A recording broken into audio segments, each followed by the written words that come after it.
Hello.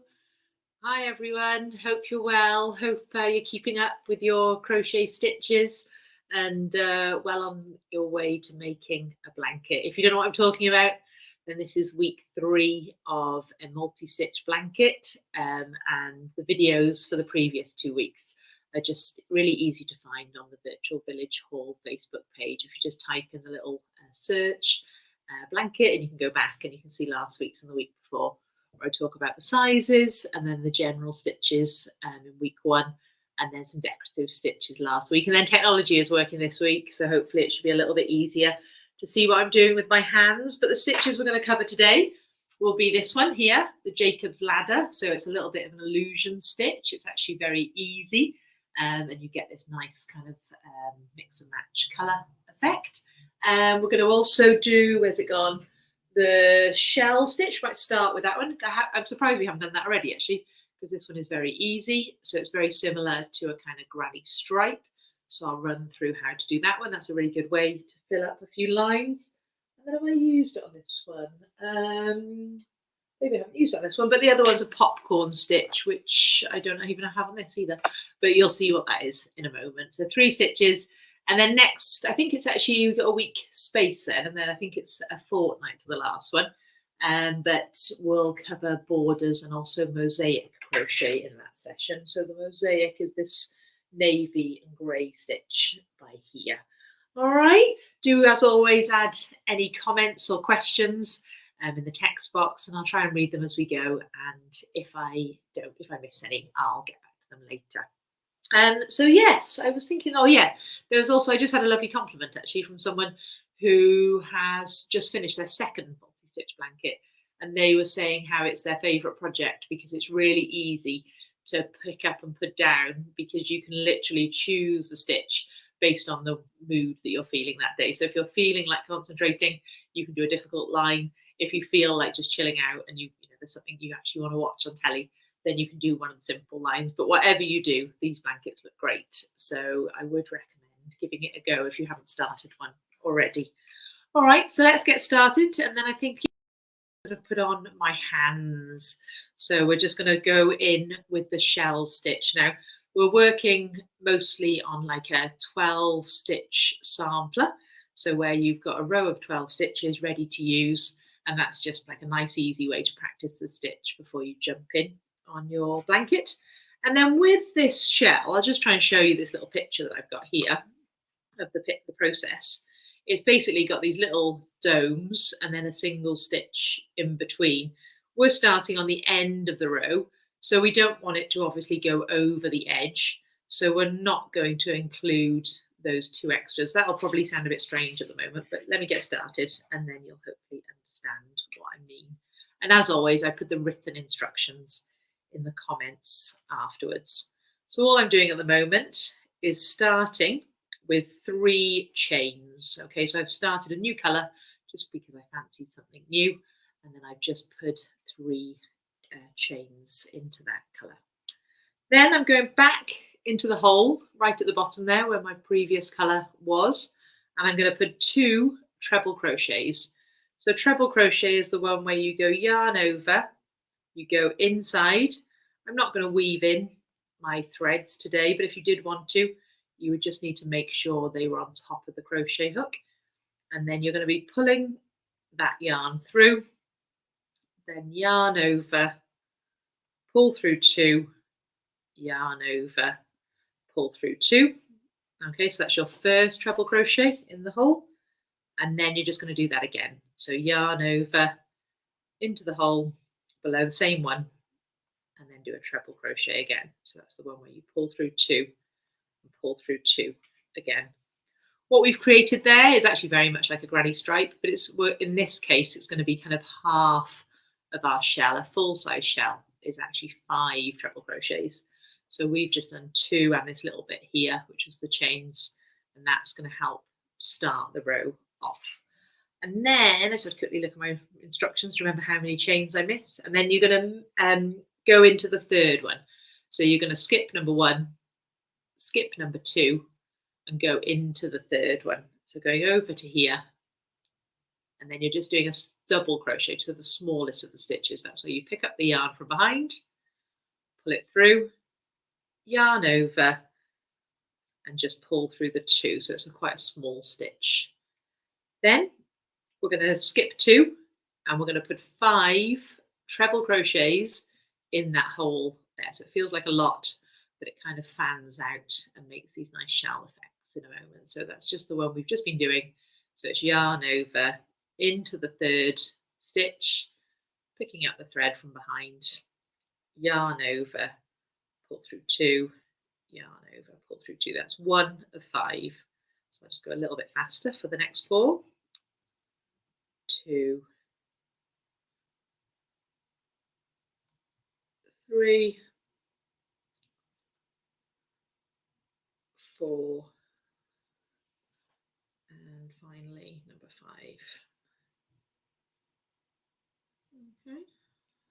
Okay, so you can see what's happened there. So now they've kind of spread out across the space, and that makes for a nice wavy looking shape. Then I just repeat the same again. So I'm just skipping 2, going into the 3rd with just a double crochet. So that's just straight in, yarn over, and pull through 2. And again, this is a bit annoying actually doing it as such a small sample, because now on your blanket, you'd be able to totally get into the rhythm. So you'd be able to skip 2, go into the 3rd, do 5 treble crochets, skip 2, add a double, and it really looks nice and it really goes quite quickly. But because I'm at the end, I need to finish this off. And again, a bit like this, I don't want to put 5 in there, otherwise I'm going to increase my stitch count a bit too much. I'm actually just going to quickly count how many stitches I need, because I've got 5 here, I've got 2 here, so 7, and then I've got 8, 9, 10. So I just want to put 2 treble crochets in here, and then I'll end up with 12. So like I said, these smaller samples are often a little bit more hard than doing the real thing, because you can relax a bit more. This is a great row to count your stitches on. So if you're doing your real blanket and you're losing count of your stitches, you know that each section of like a dome and a stitch is worth 6. So you can go along your blanket really quickly and go 6, 12, 18, 24, blah, blah, blah, etc. And you can see exactly where you're at and make sure that you end with the right amount of stitches. Like I said, that's the only probably difficulty with a multi-stitch, is that you have to kind of count every now and then, just because we're doing such a random mix of stitches. Okay, so I'm going to change colour at that point. So that's just on the last pull through. So I'm just going to pop on my new colour, and now I'm just going to do a wave in between the other waves, and that makes for a really nice pattern. I often end up doing about 5 rows of waves when I do it. So because I've started at the peak of a wave here, I'm only actually just going to do 1 double in here to get started. So that's just a chain of 1. I'm going to flip like a book, and I'm going to go into the first hole and just put a quick double crochet like that. Okay, for these sections here, so the lower part, I'm going to be doing the opposite. I'm going to be doing the 5 treble crochets. So it's the stitch that's just above where it's connected. So I'm going into here, and I'm going to put 5 treble crochets. And that means my waves are going to be in between. Oh, sorry, just dropped my yarn on the floor. There you go. 2, 3, 4, and 5. I'll show you what this looks like now, just in case I went a bit fast there. There we go. So in the stitch where I previously had a double crochet, on the next row, I've added 5 treble crochets in that stitch there. This will all begin to make sense soon. So you can either think of it as then you need to skip 2 and go into the 3rd, or sometimes I just look at it and think, right, the top of the shell, I need to put my double crochet. So it's up to you, but skip 2 works pretty well, and that's the same as what we did in the first row. So just going into the 3rd, doing a double, and then skipping 2, going into the 3rd, or we now know it's the one that's got the small stitch from the previous row, and doing 5 treble crochets in there. Let me know if anyone's got any questions. Like I said, hopefully there's a few people joining live, but if not, hopefully when you watch this later, this makes sense. 2, 3, 4, and 5. Okay, can you see the shape pattern, the pattern forming now? And then I'm just going to finish that off with a double crochet in there. Okay, oops, and that would be the end of my shelf. If I wanted to, I could have changed colour at that point, and then I would have been putting, I'd be back to doing what I did on the first row. So I'd be putting 2 treble crochets inside there after doing a chain of 3. I'd be putting a double in there. I'd be putting 5 treble crochets in there, a double in there, and then 2, I think it was, treble crochets in the end. And I can just do those on top of each other. So it looks nice as a blanket by itself, but it looks great on the multi-stitch as well. Oh, thanks, Alison. Oh, cool. So she's making a cushion as well. I love all these acronyms. Was it a crochet along as well? So it's and then there's whip, isn't there, for those people who don't know these terms yet. I'm just taking this apart because I want a kind of flat edge to go from. If you do this stitch and you've got the same problem as me, that it's a little bit wavy, it just means you've got to just do a few flat stitches before you go into the next row. So it's just something simple, something like a full row of trebles or a full row of doubles, or any stitch you like, really. Just do a couple of rows and then your work will kind of straighten itself out. But because time is, don't keep you here for hours, I'll quickly undo them and I'll do the next stitch. Okay, so I thought to do next, should we try popcorn stitch? So again, that was one I couldn't show you an example of because I don't seem to have one in that cushion, which is a bit sad because it's a great stitch. But soon you'll see what it is. So the idea of the popcorn is there's these little kind of balls, and you can decide how far apart they are. Just again checking. I'm going to do chain 2 for this. Actually, I'm going to do chain 2 because I'm going to use a half treble crochet. Okay. So here we go. I'm going to put stitch number 1 and I'm just going to do a regular half treble crochet because basically you can't have popcorn all the way along. Otherwise you'll use an awful lot of the yarn and it'll just kind of look like a big blob. It's like a big load of popcorn stuck together. So you need to divide them up with some ordinary stitches. So I've decided I'm going to do 3 half treble crochets. Okay, so in between all of my popcorns, I'm going to do 3 half treble crochets. So that's the one where I pull through all 3. Then what I'm going to do is start my popcorn. So my popcorn is yarn over, in, pull through, and then I'm going to do the next step as if I was about to do a treble crochet. So I'm still going to do my yarn over and I'm going to pull through 2 only. But obviously to finish off a treble now, I would do that one more time. But I'm not going to do that. Okay. Instead, I'm going to do it all over again. So I'm going to go yarn over. I'm going to go in. I'm going to pull through. So I've got 4 on. Every time it will increase. Okay. So now I've got 3 on. I want to keep doing that until I've got 5 on. So pull through 2. Now I've got 4 on. Yarn over, pull through, yarn over, pull through 2. So I'm just doing the majority of a treble crochet, but I'm never finishing it. And I'm going back into the same hole until I've got 5 hoops on my hook. This is similar to other stitches you might have heard called like puff. And what's the other one called? Bobble. But I kind of like this one the best. This is the way I've chosen to show you this one. So when I've got my 5 on, I'm going to do 1 final yarn over, and that's the one that I'm going to pull through them all. Ooh, she says. There we go. Push it out with my finger, and then you can see it kind of sticks out a little.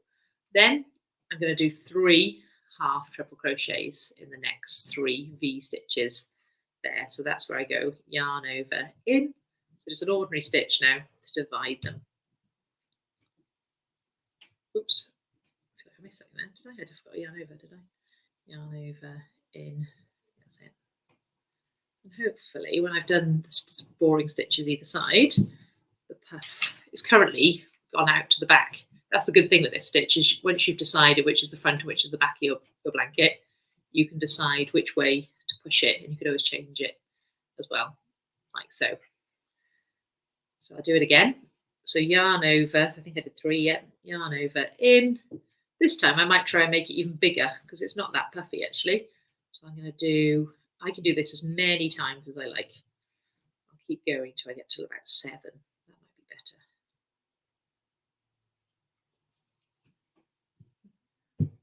So that's where I stopped before. 5, I'm going to keep going. 1. And it's getting harder to hold. It's a lot of yarn. Let's try that. Okay, so now I've got 7, I think, on the crochet hook. 1, 2, 3, 4, 5, 6, 7, yeah. And now I'm going to try pulling that through.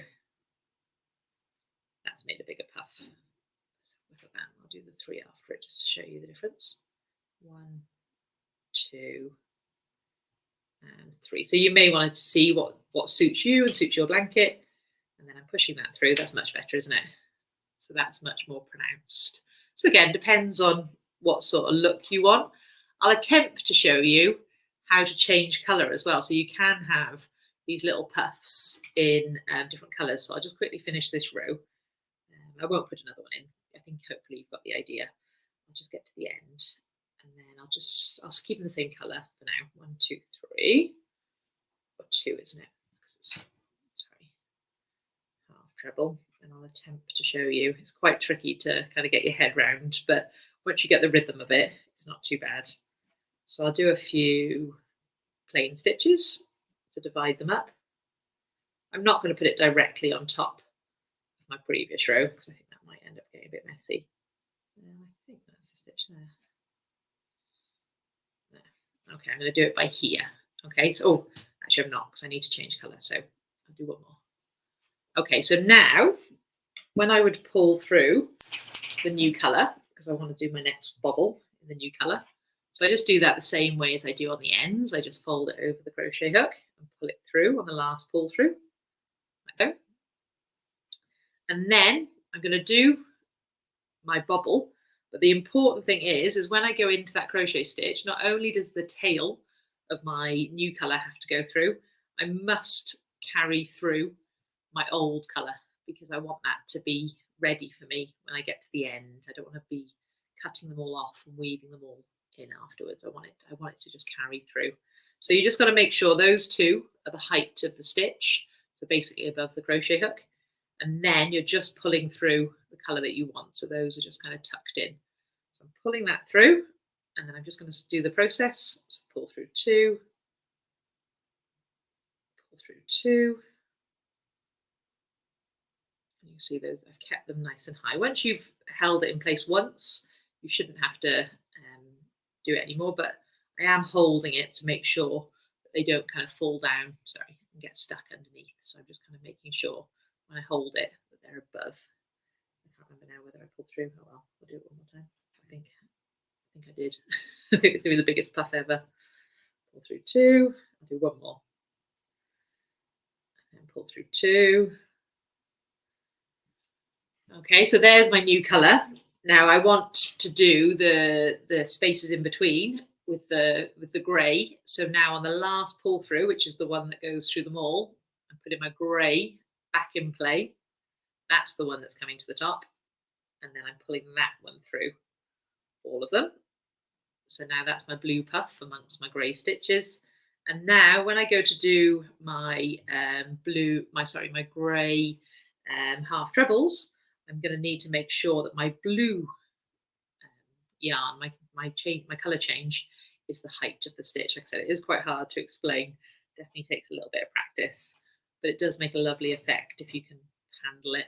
So you can see the blue is kept up high for those 3 stitches, making sure that it gets woven in underneath. And then, actually, if I'm only doing 3, I now need to bring the blue back in. Pull that through. Ooh, I've torn it a bit. And off I go. But again, making sure that my grey this time is the height of the stitch. Luckily, the end is gone, so I don't have to worry about him anymore. I'm just worrying about the 2 colours now. So now doing the blue, and making sure that the grey stays above. And I'll just quickly get to the end just so you can see it one more time. But yeah, it is a really nice effect if you can get used to the weird kind of dropping and picking up of colours. I'll do it one more time. It's in there. And then sorry, excuse the screen. The grey is back in. So I'm putting that on. And then that's the one that's being pulled through. So I'm left, it's a bit random, the spacing, but I'm left with these grey, I keep getting the names of these wrong, grey popcorn amongst, sorry, blue popcorns amongst grey half treble crochets. And again, it looks quite nice if you do a row like this, but underneath it you put like a border of maybe blue. It looks really smart. And like I said, I'm sorry I haven't got anything to show you on a finished piece, but have a little play with that. It's also the effect that you'll see currently on lots of jumpers where they have like random spots on them. This is the sort of stitch that they would have used to do that. So that would also be worth having a play with, because then maybe you could have a go at one of those jumpers next. All right, again, I'm just going to unravel a little just because this has got a bit messy. It feels weird. And then I'm going to get to Jacob's ladder. So Jacob's ladder again is this one here. These little loops here. All right, so this is kind of a bit of an illusion stitch, so quite a nice, enjoyable one. And again, I'll do my first row in this grey. I think that's okay. Oh, maybe I'll go back. Here we go. So let me just get I've got some written instructions, like I said, and I share those afterwards. And I'm going to chain 3 with a new colour. So in my case, I'm just going to stick with this grey. I'm going to chain 3 and do 5 treble crochets. So I'm going to do Jacob's ladders that are 10 spaces apart. So this is kind of half that amount. But again, have a little play on your sample, and then you can decide what you would like to do for your blanket, how far apart you'd like them. So I'm just going to treble crochet, pull through 2, pull through 2. Oh, thank you, Christine. Yarn over, and then in here, 2. So I'm just doing the kind of the design in between. In fact, I'll just leave it at 3 actually, just because then I can show you a few more Jacob's ladder. But because of the small size of our sample, we'll have a few more hoops in it. But like for your blanket, you could do more of these to spread them out a little further. And again, that'll hopefully make sense in a second. So to do those little Jacob's ladders, those little hoops, they're just hoops that like loop into each other. That sounds very difficult. It's honestly quite easy. So you just make a little hoop. So a hoop is going to be 10 chains. So yarn over and pull through as you would make a normal chain. So that's number 1, 2, 3, 4, 5, 6, 7, 8, 9, 10. All right, so 10 chains created as you would your foundation line. And then you're just going to connect it to the bottom. So if you look closely, when you finish yours, you'll see there's like 2 diagonal lines right at the bottom. So at the bottom, there's our first chain there. And then there's a little diagonal right next to it. And there's a little diagonal over on the right and the left side. I want you to go straight under these, so no yarn overs, straight under both of them, like so. So they're both on your crochet hook. And then it's a slip stitch. So that's where you just yarn over and then you pull it all the way through. Okay, so I'll do that a couple of times. So hopefully if you missed it that time, you'll be able to see exactly where it is the next time. But that's my first hoop done. So I'll do 3 treble crochets, which is what I'm going to do between them all. 1, 2, and 3. All right, and then I'm going to do 10 chains, yarn over, and then pulling through 10 times 4, 5, 6, 7, 8, 9, 10. Okay, and then back to the bottom and selecting these 2 diagonal stitches, which are kind of a little upside down V at the bottom of the chain. So there's your bottom chain, and it's these two lines here. I don't suppose it would massively matter if you went in something different, but anyway, that's what I've always told people, and it seems to work. So this one here, and then you pull it all the way through, and then I'll just do 3 more treble crochets. 1, 2,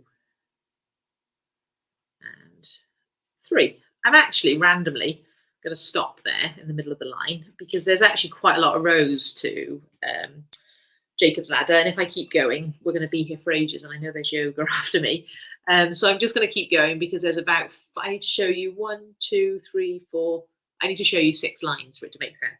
So I think it's probably quite important that I just make it short, and so hopefully you've got the process. So now if you were to carry on, you would do your 10 chains by here, you would connect them at the bottom, and then you would do 3 more treble crochets to the end.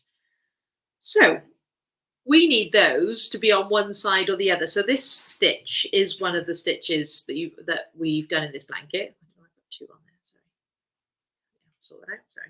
What did I do there? 1, let me just go back and count. Sorry, I think I just pulled the stitch out. Yes, I did. So most of the stitches work either way, but the Jacob's ladder and the mosaic and something else, and the one we just did, the popcorn, they look best one way or the other. So you do kind of need to decide which way your blanket looks best, and then make sure that your blanket for this row, that was the front, because we're about to push these forward as we pass them and make them stick out on the front. So how I'm going to do that is as I pass them now with a double crochet. So that means I need a chain of 1. And then I'm just going to put a double crochet in all of those stitches. I think I've probably got about 9, haven't I? Because I've reduced mine a little. So I'm just going to go in, picking up, yarn over, and pull through. So I'm just going to do that. 1, 2, 3. Now I know I did 3 there. I always find, even after doing this many times, I always have to kind of stop for a moment in between them and just have a quick look. And I know that I did 3 stitches in between. So I just always stretch it a little and think 1, 2, 3. Yes, because it's a little bit messy by here. So I always get a little confused. Should I go in here? Should I go in here? But when you hold it like that, you can clearly see there's a hole there, there, there. And I remember that they're 3 apart. So that's definitely the 3 holes I need to go into. So you'll notice I'm just pushing the little hoops back towards the table so that they're out of my way, and that will mean that they're front facing. We did have some clever people on one of our groups who did 1 forward, 1 backwards, and therefore they had a blanket that worked on both sides. But that's an extra challenge. So I'm pushing that one back as well towards the table, and then I'm just checking, but I know that I've got 3 more. So it's this one here on the just at the bottom of the loop, and then the 2 either side.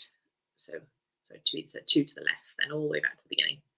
1, 2, and then I always go in the big chain at the end to keep those nice square edges.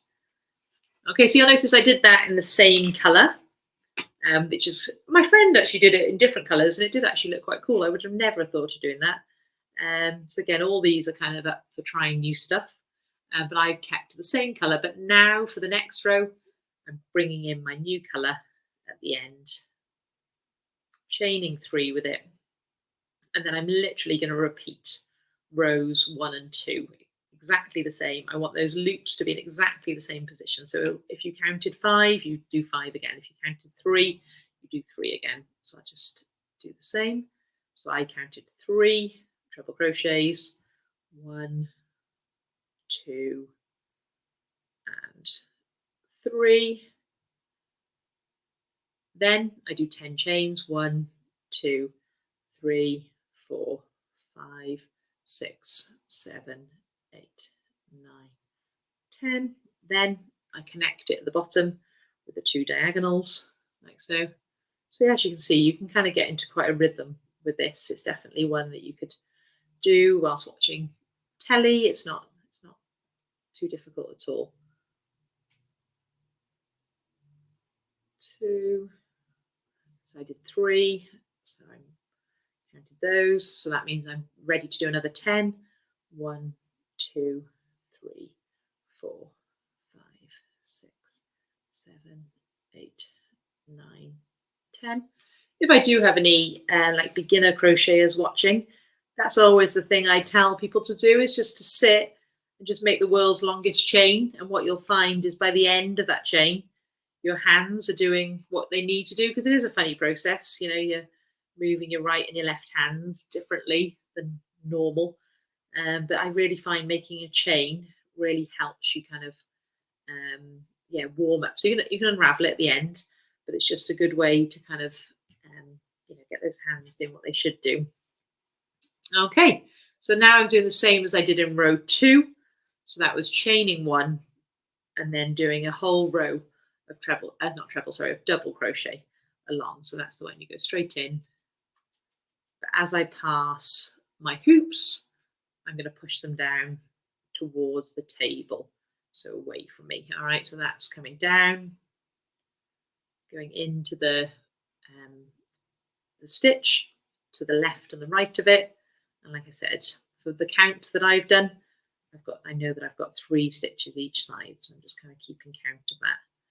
1, 2, which is that one, 2, and 3. So you would do rows 1 and 2 over and over again for as many rows as you wanted. Okay, so you'd make as many rows of these little loops as you wanted. When you then get to the end, all you do, so sneaky, is you just put the rows inside each other like that. So you just put the one you finished most recently inside the others, and you may have several rows, and you just kind of loop them all inside each other, and then you've got this kind of funny effect. But what you will see is that this is super tall, so you can't, what is it doing? It's obviously hovering in the middle of the air at the moment. So I just need to get another colour, yellow. One sec. And I'll show you the final 2 rows actually. Like I said, these are much quicker because you don't have to do the Jacob's ladder anymore. So I've made the decision I want to end. So I kind of forgot how to crochet suddenly, sorry. I think I might have done that stitch wrong if anyone's watching closely. I think that didn't feel right. I don't know what I did. If you get the idea. 1, 2, 3. Okay. So I'm doing my 3 again. 3 treble crochet, sorry. So exactly the same. So we're basically doing row 1, except we're not doing any chains. We're just going to do basically an entire row of treble crochets all the way along, and that'll build up the height so we can pick up the hoops on the way back on the next row.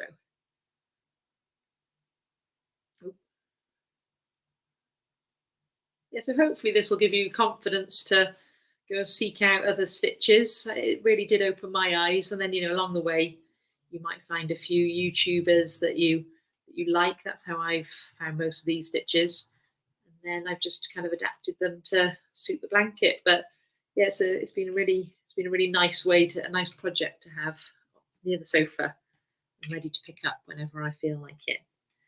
So on the final row, I'm just going to do my chain of 1. I think I did that already. And I'm going to do some double crochet. So again, it should be 3 double crochets because I want to stop when I get to the point where I'm above where that hoop would be. So mine is separated by 3 stitches. So fingers crossed, that'll be the spot. So I was getting confused actually. So that's the spot I picked up actually. So you take that back out. So on this stitch, okay, I'm just going to make sure these are tucked in. So that's tucked in there. And when I do, now let's go back to the back. When I go in, I go through my Jacob's ladder, my hoop, my top one. I pick up the stitch. So I'm just doing a double crochet, but I'm just incorporating that when I do it. I will read your comment now, Sarah, 2 seconds. And that's it. I've just connected it to the top. I'll do it again because I feel like my hands are slightly off focus then. Sorry, I'll do the next one. So 1 double crochet, 2 double crochet, 3 double crochet. Oh, I keep doing that. On the third one, I'm picking it up. So All right, so I'm making sure they're in place. Make sure you don't twist them. I've got one on my pillow, my blanket, which really annoys me, where I was obviously rushing and I've twisted it. So do make sure they're nice and flat when you put them on. And then I'm going in, going all the way through, picking up the thread. Like I said, it just feels a bit strange, but it's ultimately just a double crochet, but you're just making sure that that hoop is there at the top. So I just get to the end of the line with 3 more double crochets, and it should mean when I flip him over, there you go, that my little loops are connected. It's a nice little effect. And like I said, again, on this small scale, it's kind of hard to tell, but when you do several rows of it, like my cushion here, I don't actually like the colours that I chose for cushions for this section. I wish I'd done something a bit bolder amongst them, but you'll see that it looks kind of nice. So yeah, if you are still there, Victoria, you want to pop my face back on, but not to worry if not. Oh, thank you very much. Oh, cool. So Sarah's having a go. Great. As always, do send us any videos, and I'll in a moment I'll send some written text, which might help, because I know it is often quite hard with the videos to keep up. But hopefully, you know, it's good that they're there to watch again, and then by the time you watch them the second time, and maybe scribble on my notes, you'll be able to keep up. But yeah, it's a really good way of leftovers and stash busting, which we all have, because you don't really need much. And I know some of the people in my current group who are doing stash busters are like really learning how many grams roughly of yarn they need for a row. So they kind of even have like little weighing scales that they keep nearby, just so that they can quickly check that it's going to be enough to get them to the end of the row of a certain stitch. Very, very clever of them. And therefore they feel really confident to like get started with it. The texts appear now in the comments, and if you look down at the previous 2 videos I've made and go down to the comments, just look. My name's Gemma Forde, and just look for me, and I cut and paste this kind of text information. So you could always do the same. You could always cut and paste it and put it onto like a Word document or something. Hopefully that's helpful to you. Because sometimes I'm quite aware that some people like a visual explanation, some people like a verbal one, and there's some people like a written. So hopefully between the 3, you'll be able to follow all these videos. But yeah, feel free to pop in next week and ask any questions. Like I said, we'll I think it's 2 weeks the next one. I have got it written down somewhere. I'm looking at my board, but I can't see it written actually. Oh yeah, it's the 14th at 4:30, and I'll do mosaic, and I will show you how to border your blankets, and also be available if you have any questions about the stitches we've done so far. But yeah, we always do look at the pictures, so do tag, like pop them in the comments, and it's really nice to see that we're keeping you busy with a bit of crochet. Great. Have a lovely afternoon, everyone. I'm going to go and take my dog out and experience the cold wind that's suddenly come upon us. So I hope you're all keeping warm, and I'll see you soon. Okay, bye.